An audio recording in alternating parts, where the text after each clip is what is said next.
स्वराज के खास कार्यक्रम ऑपरेशन काशी में आप सबों का स्वागत है और मैं हूं संतोष सिंह। और आज हम ऑपरेशन काशी में एक ऐसे विषय को लेकर चर्चा करने जा रहे हैं जिस विषय को लेकर हम पिछले कई दिनों से आप तक सूचना पहुंचा रहे हैं कि आखिर उच्च शिक्षा में ऐसा क्या हो गया है, क्या ऐसी बात है कि ऐसे राज्यपाल के बावजूद भी चीजें संभल नहीं रही, पटरी पर नहीं आ रही है।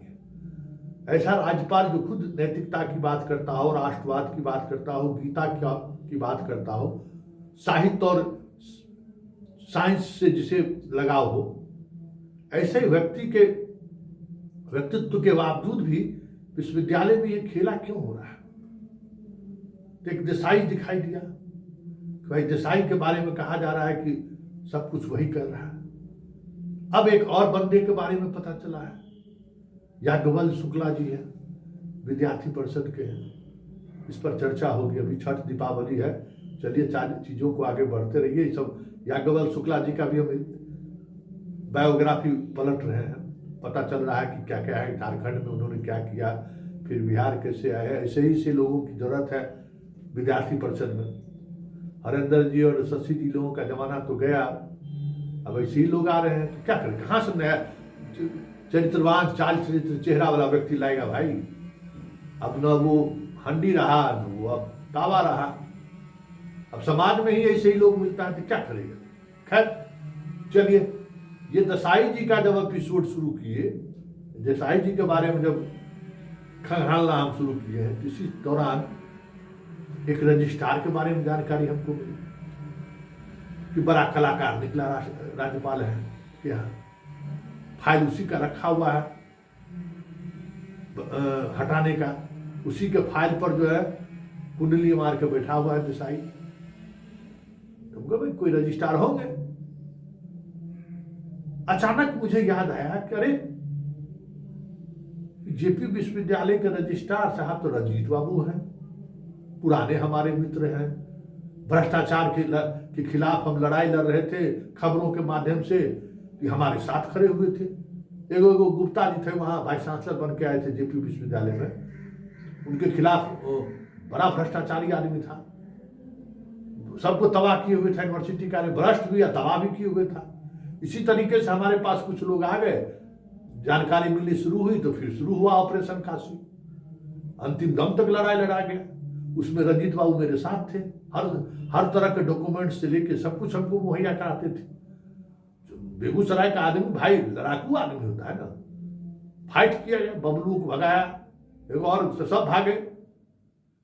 तो हार के दिन में एक खबर चला दिए थे, छपरा का रजिस्ट्रार जो है मीटिंग में नहीं आता है, के पाठक का। हमको क्या पता भाई कौन रंजीत, भाई बरसों हो गया कभी बात हुई। तो रंजीत बाबू फोन किए, क्या संतोष बाबू? हम कहे हाँ सर। अरे हम ही है रजिस्ट्रार जेपी यूनिवर्सिटी के। 15-20 दिन हमको लगता है, 1 महीना हुआ होगा। तो आज अरे सर आप ही हैं, तो काहे मीटिंग में जाते? अरे मीटिंग में पाठकवा अपने नहीं आता है, भेज देता है कोई पदाधिकारी। तो हम लोग मोरल वाला आदमी है। हम कहा हाँ एकदम ठीक है, मोरल वाला आप आदमी एकदम नहीं जाइए, बात सही है। पाठक रहे तो आप रहिए मीटिंग में। वही तो संतोष जी बताइए, किसी को भेज देता है मीटिंग में।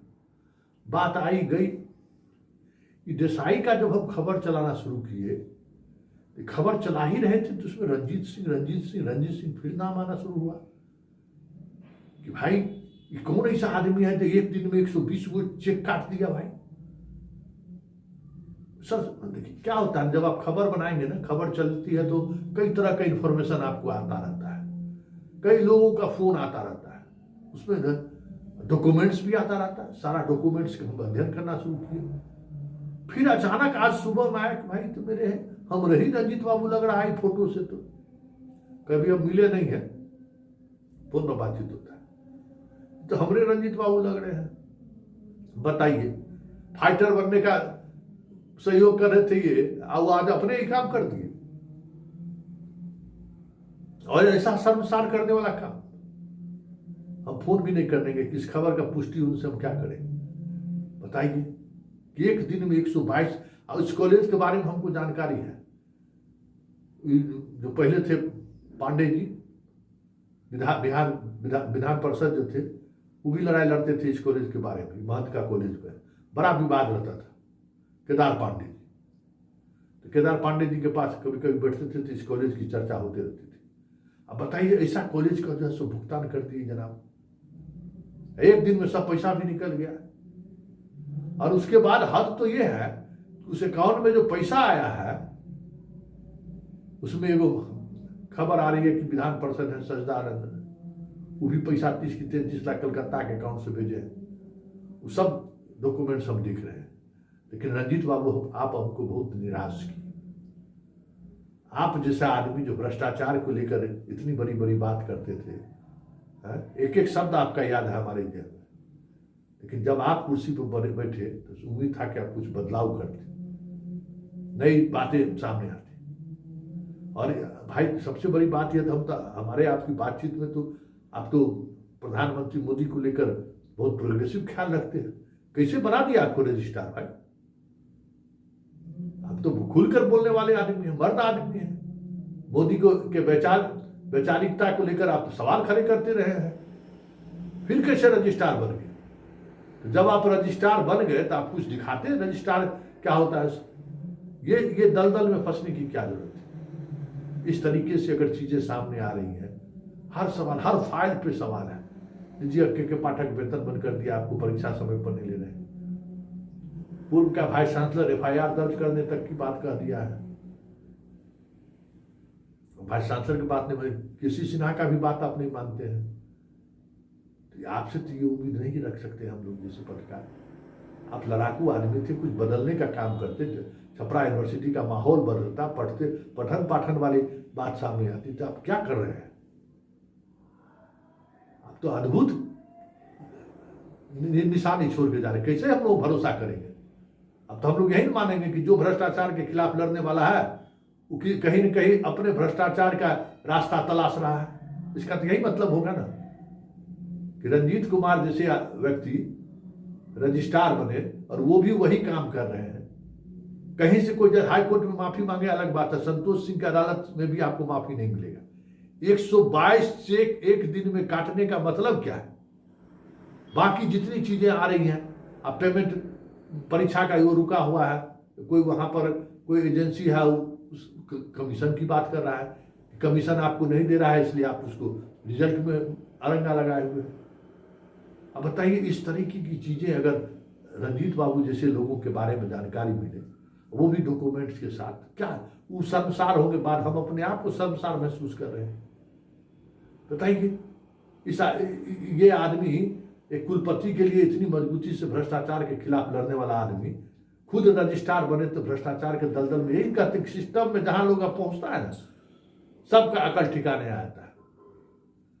तबला नहीं, तबला बजाना, चुत्तर बजाना, तबला पर बजाना, दोनों में फर्क है ना। तो ये है रंजीत बाबू, जिनको बचाने के लिए देसाई जी एरी चोटी एक किए हुए हैं। इनके खिलाफ कार्रवाई करने के लिए इतनी मोटी फाइल राजभवन पहुंची हुई है, और इनको हटाने का भी चुंथू साहब के यहाँ से फाइल मूव हो चुका है, लेकिन 1 महीना से बताए हुए है देसाई जी मेहरबान है।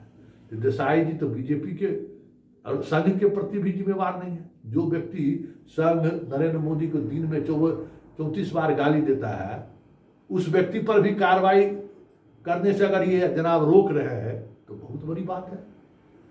इसलिए हम कहते हैं कि देखिए, भ्रष्ट व्यक्ति और पैसा खाने वाला व्यक्ति, कोठा पर जाने वाला व्यक्ति, जो मतलब चरित्रहीन व्यक्ति रहता है, उसका कोई कमिटमेंट लेवल नहीं रहता है। समझ गए? कोई कमिटमेंट लेवल नहीं रहता है, वो किसी भी हद तक जा सकता है वो।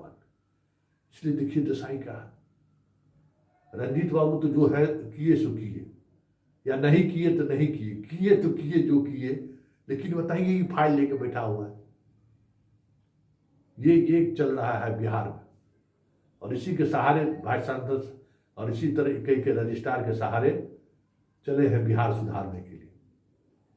और हमारे राज्यपाल महोदय बड़ी बड़ी बातें करते हैं, और किस किस लेवल के लोगों को रजिस्ट्रार और वाइस चांसलर बनाने के सिस्टम में लगे हुए हैं, जरा आप भी समझिए।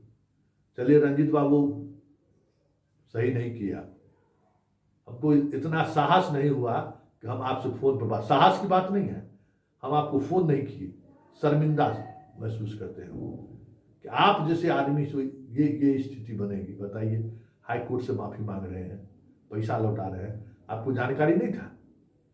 कौन नहीं जानता है उस कॉलेज के बारे में? है रिटायर्ड आर्मी को प्रिंसिपल बना दिए, हे राम रे राम। तब ना लोग कहता है धरती काहे न फट जा रहा है। इतना पाप का घड़ा अगर भरेगा तो धरती को तो फट जाना चाहिए।